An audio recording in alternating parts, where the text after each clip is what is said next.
Hey everybody, how's it going? Welcome to episode 4 of the HNE Show. And this is actually a really interesting show because I think in terms of, podcasts and, shows like this, it's very rare we get back-to-back episode kind of continuation in terms of both topic and guest and just the whole thing all together. So if you couldn't tell by the description and slash or depending on where you're watching it, the contents, the visual that's applied for the video version, we are joined yet again by Jackson from Full Circle, editor-in-chief over there. Jackson, I don't know if you want to say a few words before we get more into it. Yeah, if you listened to last episode, I said something at the end, and I think it's fair for me to have come back to discuss what I talked about in last episode. And to just put it simply, I am here to eat crow. Yeah, so the last episode, very, very interestingly, we talked about the whole Snyder Cut at the time rumors, since that's been something mentioned by tons of places for like the last few years now that, they were going to be doing this, that there was footage there, waiting to be released, basically, just needs a little bit more work on it. And we mentioned it in our discussion in the last episode that the biggest hurdle we thought, just from a business side, is the fact that this thing would cost the estimated amount at the time was $20 million.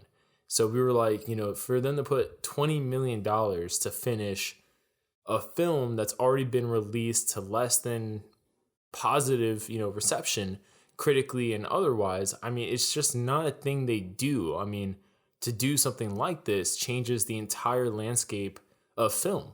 For the most part, not only with that genre of film, but I think it's fair to say it changes the landscape for almost any film, especially big budget blockbusters that, have creative differences between the studio suits and the directors and the writers and stuff like that. And then you get what you get once the suits, if you want to call it that, are replaced, which happened with Warner. So yeah, it's interesting. Basically, we haven't said it yet, but if you couldn't tell, and if you've been living in a cave for like the last day or so, during the Man of Steel watch party that Zack Snyder had, near the end of it, it was announced that HBO Max in 2021 will be releasing Justice League, or the Zack Snyder version of Justice League, also known as the Snyder Cut. And some brief details that we currently have on it is that it will be a 4-hour film or about 6 episodes, in a miniseries kind of format. I guess that's still up in the air. And it will cost about $20-30 million. The original post-production crew is being brought back in to score the film, to do some editing cuts, to add finished visual effects. And cast members, I guess, are also set to reprise their roles, not shooting new scenes in person, from what we understand, but at least recording extra dialogue here and there. How that will look for certain scenes that Zack has been on the record saying still needed to be shot for reshoots, that remains to be seen, but maybe they are holding out hope in some way, shape, or form that once the Corona stuff's taken care of, probably scenes that would be more in the later end of it, especially if they're going to be doing it episodically, maybe they're holding out hope they can fly out like 1-2 people at a time to film some stuff. But according to Snyder, he says, and I quote, "It will be an entirely new thing, and especially talking to those who have seen the released movie, a new experience apart from that movie." And he says he has not watched the Joss Whedon version, but from what he's heard from others, he thinks the audience probably saw 1/4 of what Snyder actually intended, or what he actually intended. And he also says that he never thought this would happen, going as far as saying, and I quote, "I always thought it was a thing that in 20 years, maybe somebody would do a documentary and I could lend them the footage, little snippets of a cut no one has ever seen." So, Jackson, before we keep going down the kind of hit list of facts, so to speak, and information, what is your initial reaction, like your thoughts to this? Obviously, eat crow and all that stuff, but it's here now. It's real. Right, we can sit here and talk about it, and to back up what I had said last episode, it was that I didn't believe it was going to happen. I didn't think that WB would pony up and give him this money and do this thing. I just thought there was too much going against it. I just thought it was a lot of hearsay. And, you know, every few months we get like this fire about, oh, he's doing a Q&A, or, oh, he posted something ominous on social media. It's clearly the Snyder Cut is coming. This past week had been like the most we'd gotten of that kind of stuff. And I was, you know, it was tough to kind of wrap around, but I was like, I still don't believe it. Like we've been through this so many times. I'm not going to go in. I'm going to go in skeptical. I'm going to go in completely skeptical. And I did. And to my surprise, I was wrong. And like I said in the last episode as well, I want to see this. I want to see this vision, and I want to see what Snyder had, and I want to see him be able to finish it. And seeing rather than them having to cut it into a 2-hour movie and release it like that, seeing between 4 to 4 hours cut up, or, you know, the entirety in a movie is fascinating. It's something that I am incredibly interested in seeing. And I mean, listen, it's shocking for sure. It's completely shocking, but I welcome it. Yeah, something that really stuck out to me during this whole process is he's done a few watch parties, and I'm really curious if, you know, so to give some more context on what, you know, what happened behind the scenes, a version of the Snyder Cut, whether it's what Zack Snyder would settle on once things are released next year or not, it was shown with unfinished effects in black and white to Warner Bros. And HBO Max executives in February, before the whole coronavirus stuff was as, I guess, at the height as it is today. And everyone, I guess, was super pumped up about it once they left the showing, which is a huge deal because reportedly with the previous executives, whether this is the same thing Snyder showed them before or not, beforehand, executives were not thrilled about what they saw. They were very dismissive of it, and they worked very aggressively to change things creatively from what Snyder showed them, that test footage, that screening, if you want to call it that. So I don't know if Snyder has been tweaking things here and there, and I don't believe him all the way when he says he hasn't seen the theatrical version, just because there's no way he hasn't at least been told so much detail about this movie and heard about this movie on social media. I mean, like, it makes it hard for me to think he hasn't seen it due to that. But anyways, the new Warner Media CEO, Jason Kilar, is a big Snyder fan, actually. So I'm not surprised if details come out from trades later on that, you know, this new Warner Media CEO actually played a big part. And he even tweeted about it, saying this is for the fans, and the fans did this, and it's worth noting that he is one of those said fans. So, you know, it'll be really interesting to see this. But with it being on HBO Max, HBO Max is releasing, I think, next week or this week, as of we're recording next week. Yeah, and it will be, I think, it's $12 a month for like an initial period, basically kind of a early bird special, if you want to call it that. And afterwards, going forward, it will be $15 a month, which is the equivalent of about 180 per year. And based on the fact that you'll need about $20 to $30 million to finish up the film, that's roughly the monetary amount of like 1 million subscribers to justify rough estimates of what HBO and Warner are going to be putting into the finishing of the Snyder Cut. But if you looked at it kind of in a different way, it's like if they're greenlighting a big budget series, like let's say a 6-episode series, like a Game of Thrones, if you will, they'd be spending roughly the same amount for, you know, really big projects. So they might be approaching it in said way. But it's also worth noting that they may be looking at the fact that when they released BVS Ultimate Edition for home release, it actually did really well, and it brought the BVS home grossing total to 78 mil at the end of the day. So I mean, that's, if it can do that, something similar to that in some way, shape, or form, it definitely justifies, you know, putting 20, 30 mil into it. The biggest thing is marketing, but I'm sure they can get sponsors to cover that kind of stuff for an event this big. But Jackson, this is huge. This can change the landscape of theatrical releases, because if a project like this does extremely well, I mean, there's massive implications here, and I think this is kind of unprecedented territory. But I think this kind of development leans into a conversation that a lot of people have been having recently about whether studios should be putting first run movies on streaming from the get-go. Something like people have been asking for New Mutants. They've been asking for Mulan, Black Widow, things like that to come just straight to streaming rather than having to go to the theater to see them. I think obviously there's some cost to, you can't lose certain things, and you can't, bigger films aren't going to be able to do this. Major blockbusters, it's not going to be viable. But mid-tier to low-tier films can see maybe success they couldn't find elsewhere on a streaming platform. I think this is kind of a weird litmus test of it, where if HBO Max gets this huge bump in subscribers when the Snyder Cut hits, and it does hit even 30, 40, $50 million in additional subscriptions, I mean, you're talking about a massive win, like a mega win. And even if it's for just that 6-week period, that's 2 months of subscription base they wouldn't have prior. And who knows how many of those people you do get to keep around because you have certain things coming, like a Green Lantern, a Strange Adventures, a Tokyo Vice, the shows they have in development, where it's like Doom Patrol, to name another, that there's so many things that keep people around. Even if you get a small fraction of that, it's a win. It's a massive win.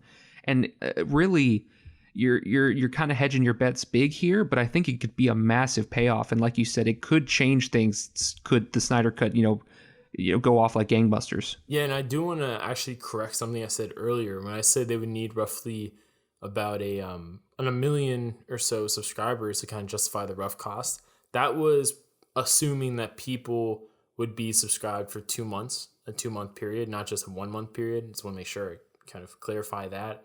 But also, I mean, they can make a lot of money from this on top, because you would think, right, some people, and I've been hearing this same thing for Disney Plus, right? Some people subscribe from the get-go, and then they let their subscription after like a month or two, kind of, they stopped it, they canceled it, and then they're going to come back later. Those who subscribe to Disney Plus for the Marvel stuff exclusively, they're going to come back later when WandaVision is coming out, and when, Falcon and Winter Soldier are coming out. Like, when those things are coming out, they'll resubscribe. So if something similar happens with Warner Media, then they could have, let's say, 1 million extra subscribers from the launch.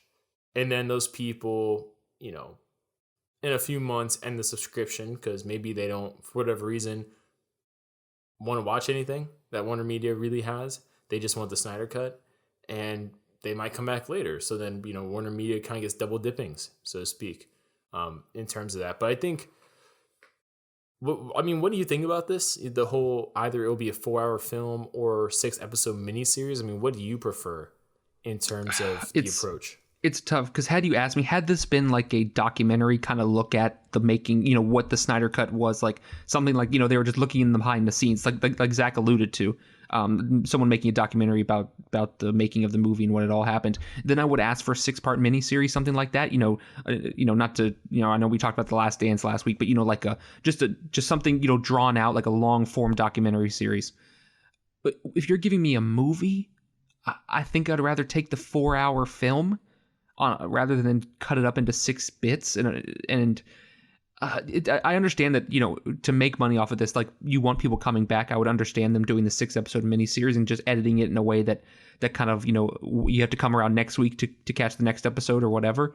But to me, to consume it as personally, I would want it all at once. But that's, I'm a big fan. I cover all this stuff. I really want it all at once, kind of thing, where I can, get ideas flowing on how to cover it or break out stories from it or any number of things. And so that would be my personal opinion. But in terms of consuming it, in a broader stroke, I would suppose the miniseries would be optimal in a way.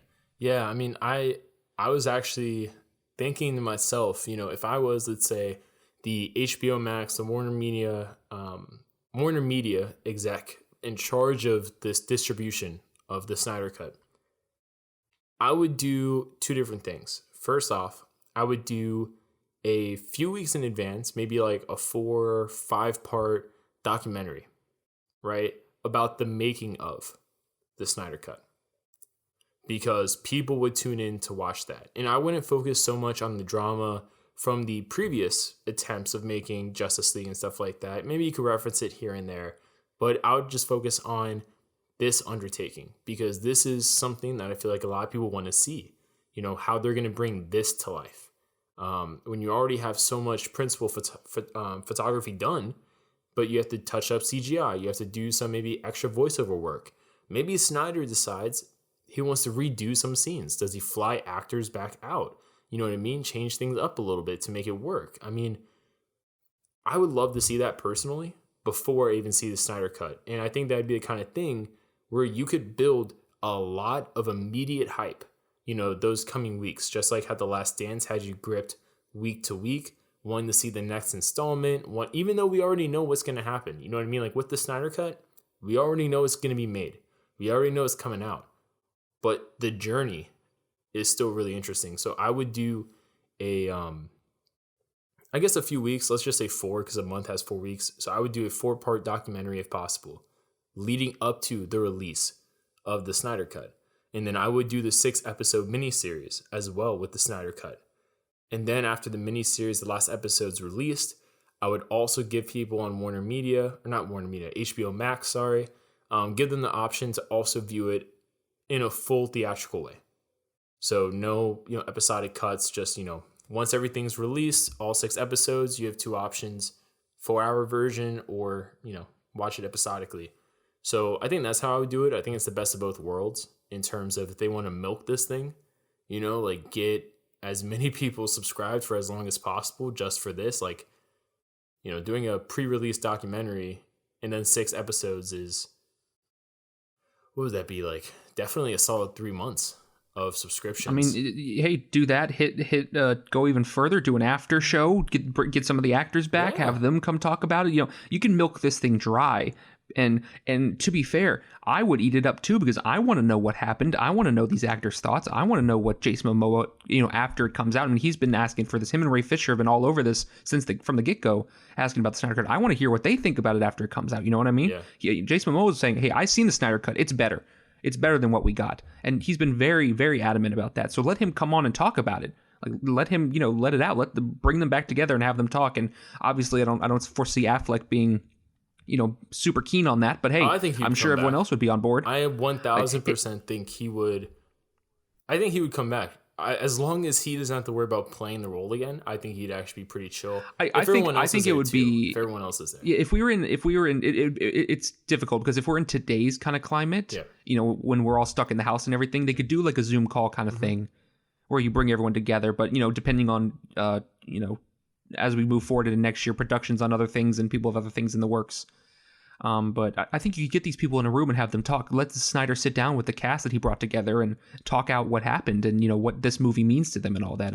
I would eat that up too. Yeah, I think that'd be a really great way to go about it. Have like, let's say our goal, right? We're business, right? Let's say we're business people working at Warner Media, working at HBO Max, and the Warner Media CEO says, all right, Jackson, we're doing this.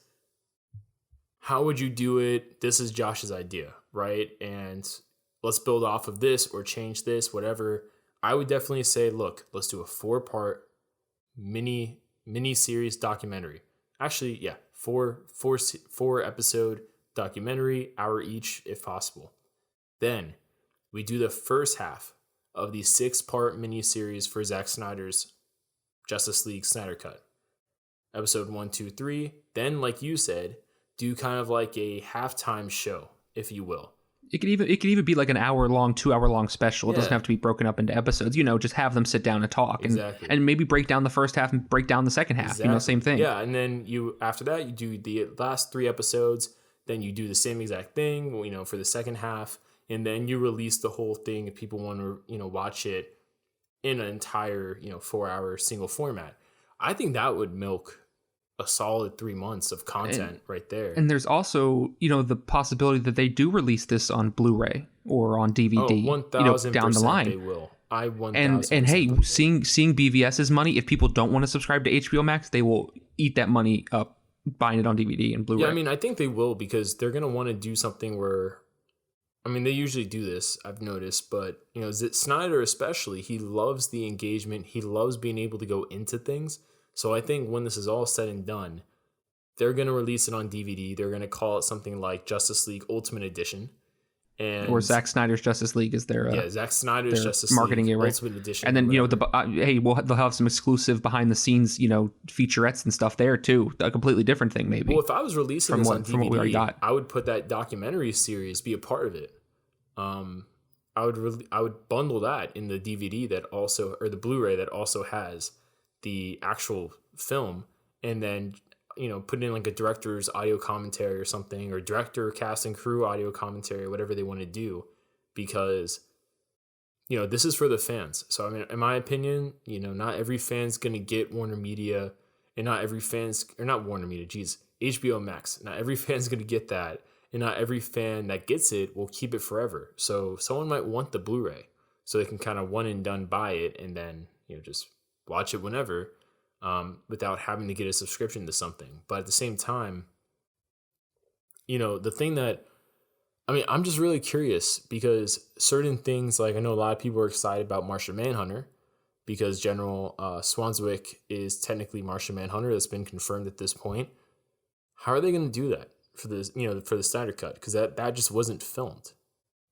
So that's why I'm saying, Right, it was just a scene that was drawn, and it was an idea, and the same with, I mean, it's a lot of questions, because obviously we know they filmed some Dark Side stuff, they filmed some Green Lantern stuff apparently in the CG tag too. So it's like you can right, and they have to do that up, and then there's stuff with the Flash, that there was an unfinished scene that featured Kiersey Clemons that was released that they didn't she's not finish a part either. of it, right? At this point, she left the solo project. Well, according to reports that they're looking to cast a new actress, so it may not be her choice. I know she appeared on a podcast last week. I'm blanking on who it was or where it was, but that she said as far as she knows, she's still attached to the role. But obviously, this film has been such flux. I mean, it's the same thing with Billy Crudup. He played his dad. Is Billy Crudup still around? We don't even know. But in terms of these actors that Kiersey Clemons being one who was cut from the theatrical cut, appearing in this, and then that question goes: is there a possibility where this movie is taken as canon and the theatrical one is not? I think so. I think that's what you have to I think that's a assume. very real possibility. I think there's a very real possibility where that is the case. Well, yeah. Where they take this as canon, because Justice League has only been loosely referenced in things like Aquaman. I think they can go ahead with whatever they do here, unless it's, I mean, depending on how it ends, I guess, Mm-hmm. Well, I would assume, for that question you pose, I mean, people, listening to this in the comments, what do you think? Do you think this would override the theatrical release of Justice League in terms of being canon? And my answer is yes, just because, at the end of the day, what people consider canon is from the fans a lot of times.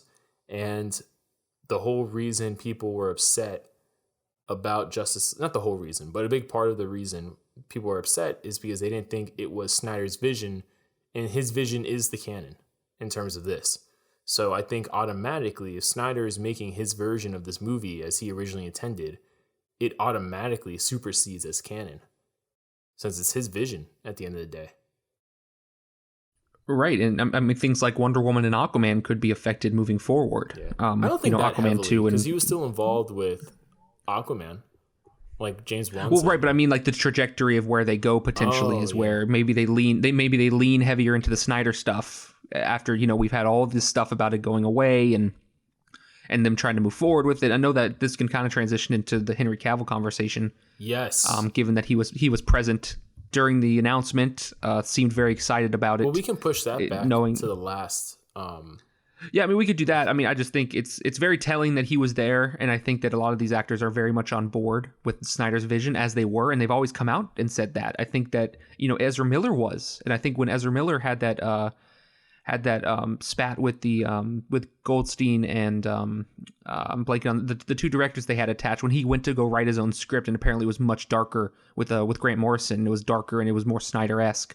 And that the directors wanted to do something more lighthearted, and they were like, Miller was trying to cling on to the Zack Snyder vision, and Ray Fisher's been very about it, and so is Jason Momoa, and so I think they would be very open to moving more towards that kind of style rather than pushing the way they were going. Yeah, I mean, I think it's important to note, supposedly Snyder had rumblings of this for a while. Like, even before they did the screening, he had talked to Warner Bros. Execs. So I wouldn't be surprised if, to a certain extent, that was actually a part of it in some way, shape, or form, in terms of, Ezra Miller and the vision of the Flash movie. If maybe when the new suits came on board with Warner, if they, since, like I said before, the Warner Media CEO, the new one, he's a Snyder fan. He's a fan of Snyder's vision, Snyder's movies for DC. So I wouldn't be surprised if maybe that played a part in it, as well as, because they never explained why Ezra Miller won that creative battle. You know what I mean? Because it was very odd how it happened. It was very odd how it was resolved, I think, in terms of Ezra winning. I mean, it was so much weird. so that they had to John Francis Daly was his name, and I forgot that he had to go subtweet him on Twitter after the whole the incident with his the altercation he had with the fan.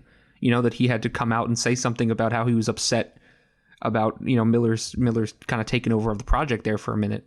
Yeah, I mean, it's just, it's something. It's definitely something. And I mean, we're going to talk about we're going to take a break from Snyder stuff for a little bit, and we're going to talk about something else also in the DC realm of things. But we're gonna go back to this conversation afterwards, talking more about the future of the DC films now and what this can kind of mean going forward. Certain things like Suicide Squad Ayer cut, Man of Steel 2. So if you're listening to this on YouTube, check out the third segment. That should be it. Yeah. Okay. So I think that pretty much wraps it up. This is a very long conversation, so I'm curious to see how long each segment will end up being. But Jackson, thanks for being available for this and everything. It's great to have that continuation from the last episode discussion. Had to come back and discuss my opinions. Exactly. In terms of all the DC stuff, though, I just think it's a great time to be a fan, especially if you're a DC fan, especially if you're a fan of the Snyder Cut stuff. If you were a fan on social media, tweeting day in, day out, congratulations. Your hard work, I guess you could say, has been rewarded. But at the same time, I think we need to be measured in the steps we take going forward, just because there was a lot of harassment, a lot of, lack for a better word, verbal abuse and stuff like that to a lot of people on social media over this movement. And I think we should just take this time to be grateful, I guess, and reverent that we're getting it, because this is something that I think if you asked a lot of people, definitely a year ago, it was still a no. But, before the beginning of 2020, you asked people about this, it was a less than 1% chance kind of thing. So the fact that we're getting this 1 in a million opportunity of getting the Snyder Cut, I think for fans, we should be really grateful, really excited, and just not do anything to screw it up, so to speak. Because you don't put $20-30 million in something willingly, or not willingly, but you don't do that, without having you don't do it without reason, but also you don't do that just to do it. So this is probably a very sensitive production, and we don't want to just like you made it happen with your words, you don't want to make it unhappen with your words, if you know what I mean. But I doubt they'd pull the plug on this kind of thing. Anyways, no, after an official this announcement, type of hyped up announcement, there's no way. But I'm just saying in general, let's be as cool as we can about the whole thing, and not give people reasons to look negatively on this whole thing, because this could inspire other movies in the future, other movements in the future, based on the success of this. So let's I guess be an example to aspire towards, as Snyder Superman would probably say. But anyways, Jackson, thanks for being here. For those who've listened to the whole thing, thanks for listening to it. If you're listening to it on any of the podcasting platforms, SoundCloud, Spotify, Apple Podcasts, Google Podcasts, etc., let me know which podcast platform you're listening to on. I'm really curious. If you're listening to it on YouTube, thanks for watching the whole thing. I know it's rather long, so I really do appreciate the patience and the, being willing to listen to our voices. I've been told by someone my voice makes you sleepy. So hopefully people are still awake. But thanks for listening. Let us know your thoughts down below on the topics, the Snyder Cut stuff, future DC films, and Batwoman recasting. And with all that said and done, we'll see you guys later. Jackson, where can they find you? Yeah, you can follow me on Twitter at JacksonHayes67 and follow Full Circle at Full Circle Cine, and just check out our work at FullCircleCinema.com. Sweet. Yeah. So talk to you all later, and we'll see you guys next episode.